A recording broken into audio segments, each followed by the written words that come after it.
আমি বিরোধী দলের নেতার সাথে একমত হয়েই বলতে চাই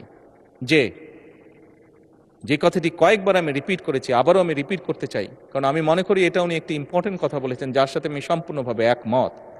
এই সংসদ মানে পুরো বাংলাদেশ।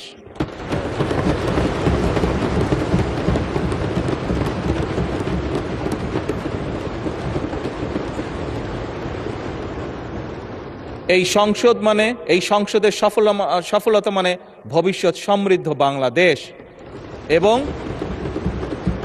মাননীয় স্পিকার, এটি সংসদের রীতি, সংসদের নীতি। মাননীয় স্পিকার, একটি দল সরকারে থাকবে, একটি দল বিরোধী দলে থাকবে।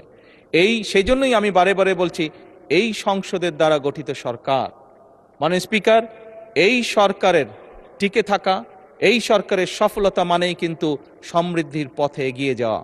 কারণ আমি বিশ্বাস করি এই সংসদ এমন একটি সংসদ যা বাংলাদেশের অতীতে কোনোদিন হয়নি। বর্তমানে সংসদ, বর্তমান এবং ভবিষ্যতে হবে সেটি হলো উভয় পক্ষ দেশের স্বার্থে আমরা একসাথে কাজ করব।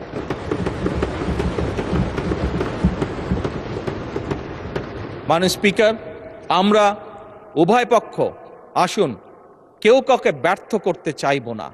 কারণ আপনি এবং আমি, আপনারা এবং আমরা মিলেই কিন্তু পূর্ণ সংসদ।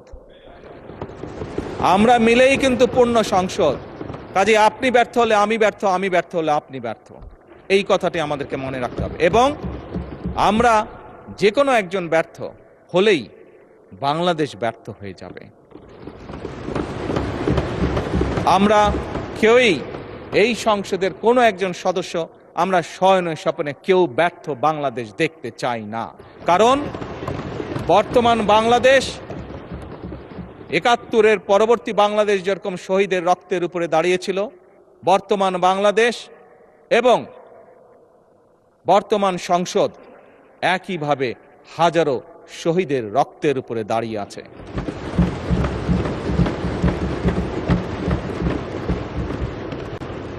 মাননীয় স্পিকার,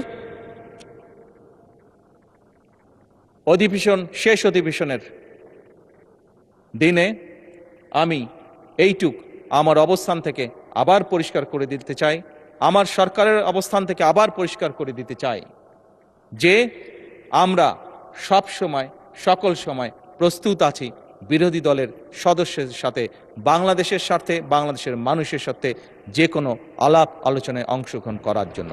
এবং আলাপ আলোচনার ভিত্তিতে আমরা সকলে একসাথে এই দেশকে ইনশাল্লাহ সামনের দিকে এগিয়ে নিয়ে যাব। এই দেশের মানুষের প্রত্যাশা পূরণ করার আমাদের সর্বশক্তি দিয়ে চেষ্টা করব। মাননীয় স্পিকার।